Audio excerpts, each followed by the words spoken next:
Здравейте!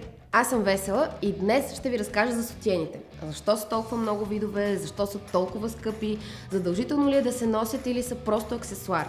8 от 10 момичета носят сутиени, които не са им по мярка.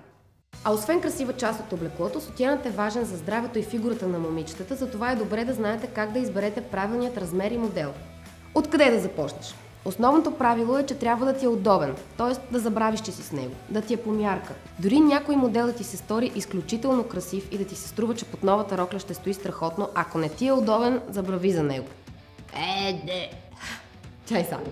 Продължителното носене на неподходящ сутиен може да ти докара сериозни проблеми, като например мускулни спазми, болки в гръбнака и дори главоболие.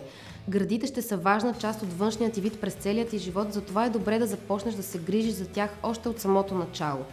Това важи с пълна сила, особено за момичетата с по-голям бюст. Добрата новина е, че вече има достатъчно магазини за качествено бельо, в които можеш да получиш безплатна консултация за това кой е правилният сутиен за теб. Харесай си някоя марка, не е задължително да от най-скъпите, и разпитай подробно момичетата в магазина. Ако не са достатъчно любезни, може да отидеш и на друго място. В началото не е нужно да имаш много и различни модели. Най-добре е да откриеш... Какво да откриеш, бе, човек? В началото не е задължително да имаш много и различни сутиени. Започни с по-семпли и по-стандартни модели, докато свикнеш да носиш сутиен и откриеш кое е най-доброто за теб. Но най-вече, защото докато растеш, гърдите ти също се променят и ще ти се налага да сменяш размера по-често. Какво да гледаш? Закопчалките и през рамките не бива да се впиват в кожата и да оставят белези след като го махаш. Чашките трябва да побират почти цялата гърда, но не и да са прекалено големи. Банелите, металните полукръгове под чашките, не бива да убиват, а материята не трябва да дразни кожата и зърната. И зърната, бе, човек! Стига това да е изпълнено, самата форма и вид вече са въпрос на лични предпочитания. Някои момичета носят само памучни сутиени, други са тенени, трети избират дантела. Подплънките са добър вариант, ако смяташ, че гърдите ти са прекалено малки, но само ако не ти убиват и не ти пречат. В обратния случай, попитай в магазина за модели, които придържат бюста така, че гърдите ти да изглеждат по-малки. Когато спортуваш, сещаш ли се за клишето от филмите, когато едно момиче скача на батут и... Какво направи?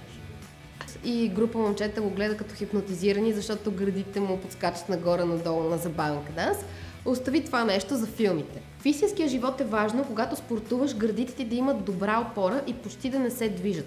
Когато си избираш спортен сутиен, може да подскочиш няколко пъти в съблекалнята и да видиш дали гърдите ти не се движат. Защото ако се движат, не го купувай.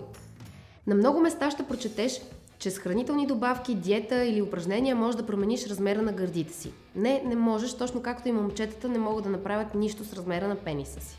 Това в никакъв случай не трябва да е повод за паника. Повярвай ни, формата и размерът на гърдите ти не е нещо, което ще бъде определящо за теб.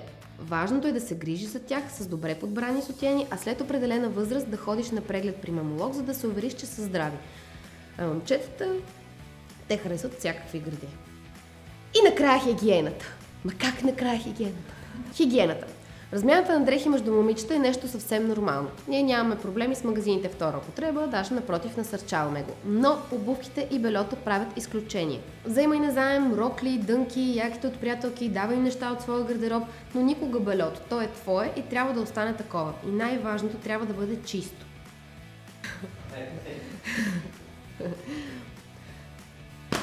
Той то! Чао от мен, Весела. Следете ни на нашата страница във Facebook, както и в нашия сайт. До скоро!